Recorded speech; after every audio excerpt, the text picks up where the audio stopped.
this is Kamiko Kali of Wild Flourish, and welcome to another video in our Sage Village series, giving you a sneak peek into our Waldorf-inspired homeschool with my 4-year-old son, Koa.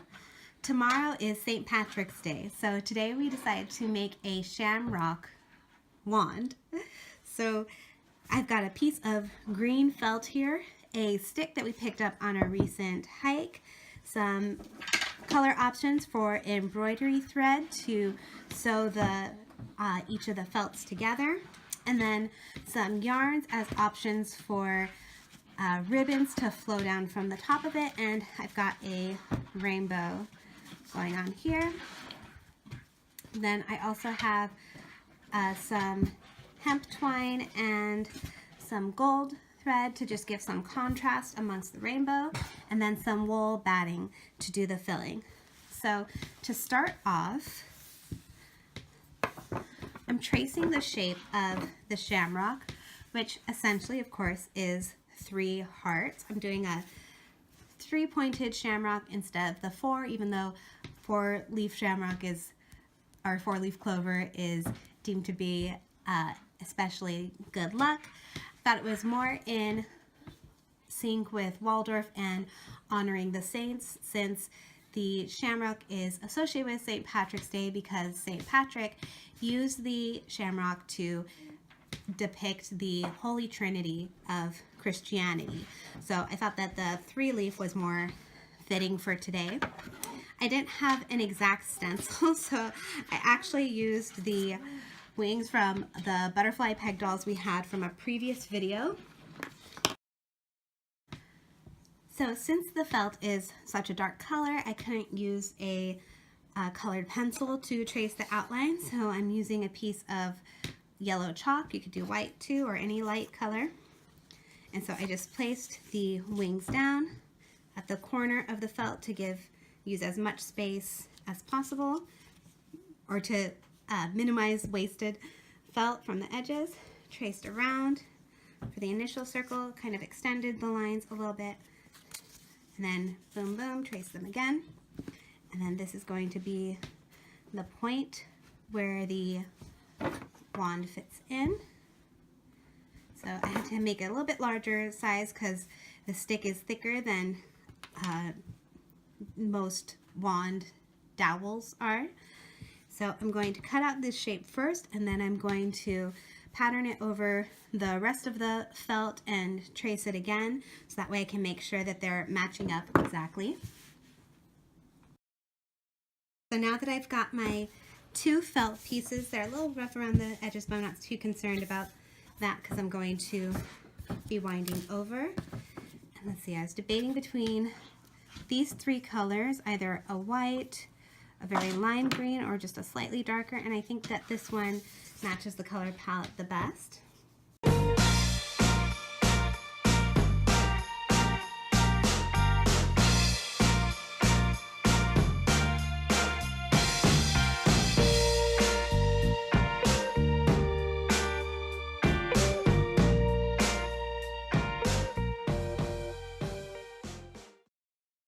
So I've sewn around the edges for 2 of the 3 clovers because I don't want to go all the way to the base and then have a hard time filling in the wool batting. So I've got some wool here from our needle felting, and I'm just going to fluff it out.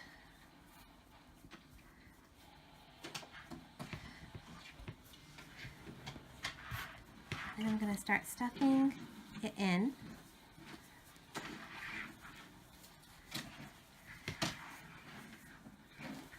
Getting to each of the bumps of the heart.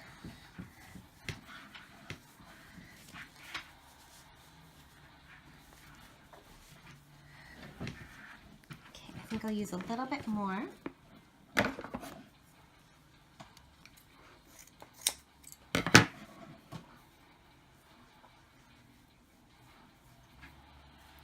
don't want it to clump in any one place, so I'm spreading it out like this.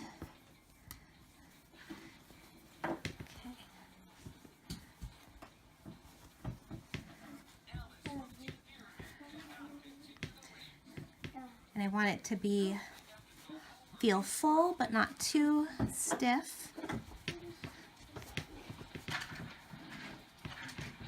then more on this side. And then as I sew around this last leaf, I'm gonna stuff it kind of as I go. So after I do the first arc, I'll stuff that, and then the second one. So that way I just have to reach in this last little corner once I get to the very end. So we've woven the embroidery thread all the way around the perimeter, leaving the small opening at the bottom, at the base, where we're going to be inserting the stick. And I've plumped them up with the last bit of batting, making sure it's evenly tufted all the way through. And now I'm going to stick my finger in just so that I can kind of drill a hole basically for where I'm going to be placing the sticks. That way there's still stuffing on both sides and the stick isn't pressing directly into the felt, making a harder surface. For this particular stick, it has a more evenly sawed off end on one side, and then the top is a bit more jagged and has part of a branch. So since I don't have the tools to sew that, this part that's more jagged is the part that I'm going to have inside the batting. And so I've got my hot glue gun here,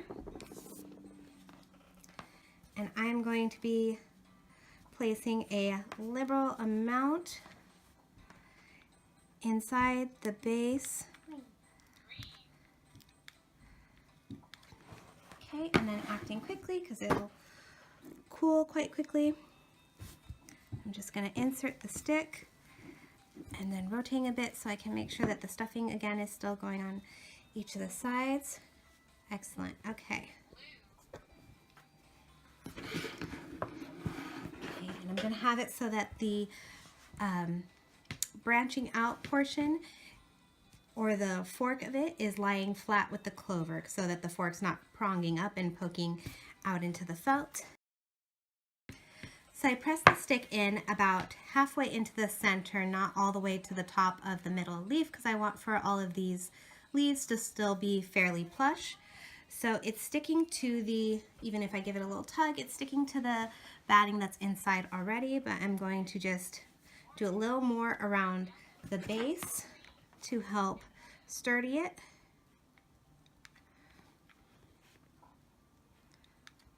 And then fold these, the stem portion of the felt around it.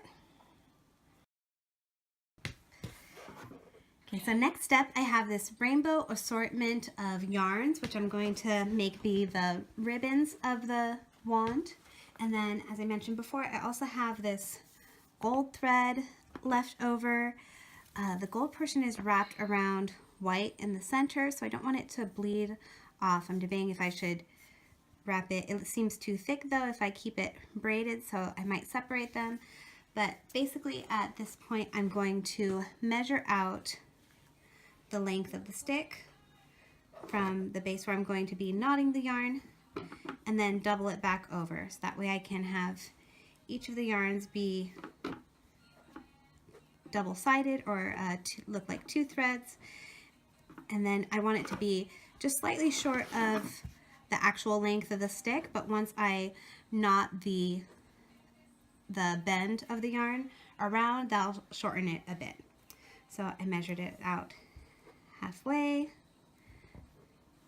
and then I'm going to cut it, and then do that for each of the colors.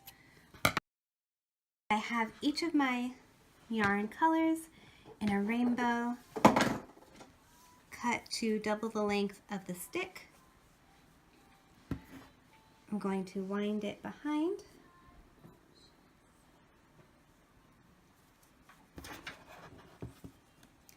The base, and then tie it in a knot.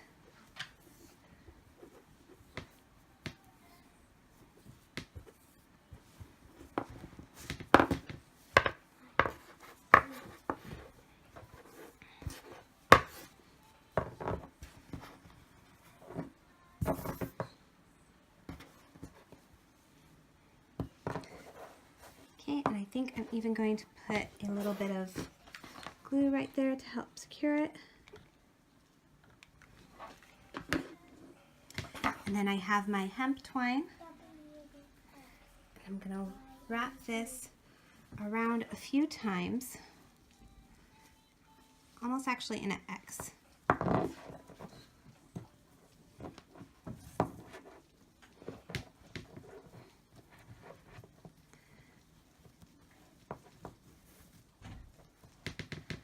So I wrapped around kind of like in an X, and then I tied them in the back.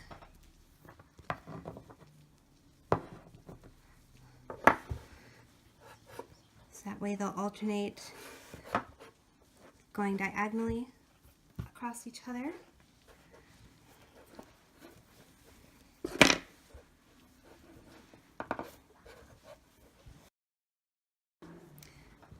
And then after wrapping it around a few times, I'm just going to do a little bow and double knot it so it's real secure at the bottom. Which one is this one? And there you are. Here's our felt shamrock wand with our rainbow yarn and natural stick. It's going to be the perfect addition to our nature table and all our storytelling tomorrow in celebration of St. Patrick's Day. And we can also keep it just in general. It adds a bit of whimsy and enchantment to our play. Thank you so much for your support and for sticking around to the end of the video. Again, we're new to YouTube, so we appreciate you hitting the like button and subscribing to stay tuned for more content. And also, please comment down below with any questions and suggestions of what you'd like to see from us in the future. We look forward to connecting next time.